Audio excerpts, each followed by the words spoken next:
ويل كير يا مستقبل كيسة كمسؤول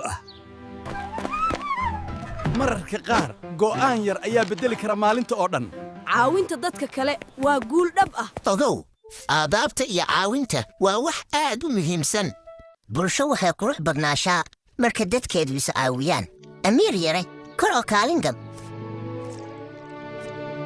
waad mahadsan tahay adeer imtixaan ayaan leeyahay ee ii ducee waad guulaysan doontaa ilaahay idinkiisa wiilkayga hayee adeer waa inoo maalin kale iskuulkaan sii galayaa